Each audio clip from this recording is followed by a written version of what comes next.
Are you ready to transform your summer into an epic splash-tastic adventure? Say goodbye to wasteful, single-use water balloons and hello to the ultimate in reusable, eco-friendly fun with reusable water balloons. Check out the link in the video description to get yours on Amazon today. President Joe Biden is attempting to combat escalating calls within his party to drop out of the presidential race as some Democrats fear he's not up for the job and beating Donald Trump. But if the president does make an exit in the coming weeks, there is no clear alternative replacement for the top of the ticket, raising the possibility of a brokered convention for the first time in more than 70 years. Democrats head to Chicago for the Democratic National Convention in August, though due to deadlines to make it on some state ballots, there will be virtual proceedings to certify Biden as the nominee before in-person programming kicks off August 19. Biden has amassed nearly 4,000 pledged delegates committed to supporting him as millions of voters cast ballots for the incumbent president during the primaries.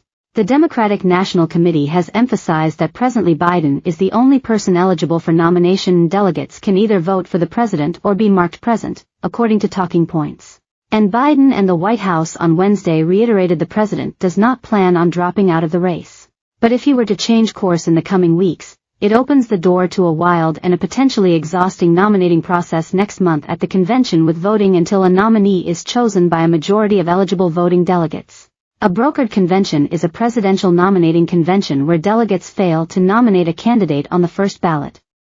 It means no candidate gets the votes of more than half of delegates in the first round.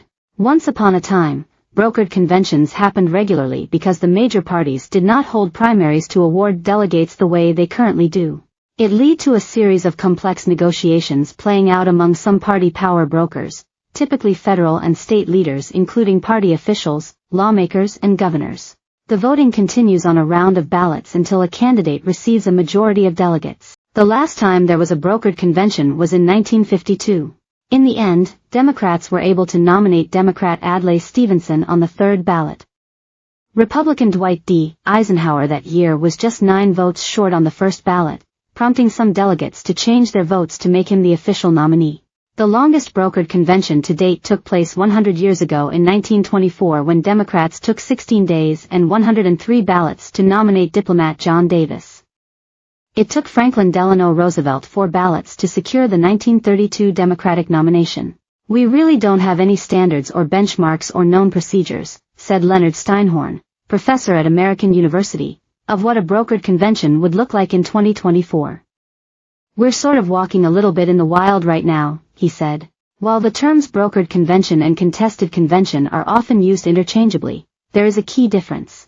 A contested convention is one where the one candidate has done well but not enough to guarantee nomination on the first ballot, so another candidate tries to convince delegates to abandon the frontrunner. It has been more common in the modern era than a brokered convention, according to Elaine Kemmark from the Brookings Institute. With Biden in the race, the convention is more of a public relations event for the party and president because the nominee is already determined, and in this current case well-known incumbent president. But if Biden were to exit the race before the convention, there is not a clear frontrunner, unless the president moves to pass the baton and makes an endorsement. Political parties have largely tried to avoid both brokered and contested conventions because history shows candidates who need multiple ballots to be nominated are less likely to win the White House. It is a pressing concern as Democrats ponder the best candidate to take on Trump this fall. Of the 60 Democratic and Republican nominating conventions from 1868 after the Civil War through 1984, 18 candidates were nominated on multiple ballots according to Pew. Of those, only 7 were elected president, and among those, 4 were running against other nominees who also faced multiple ballots to receive the nomination. The last time a Democrat vigorously argued for an open convention was late Senator Ted Kennedy in 1980. The Senado.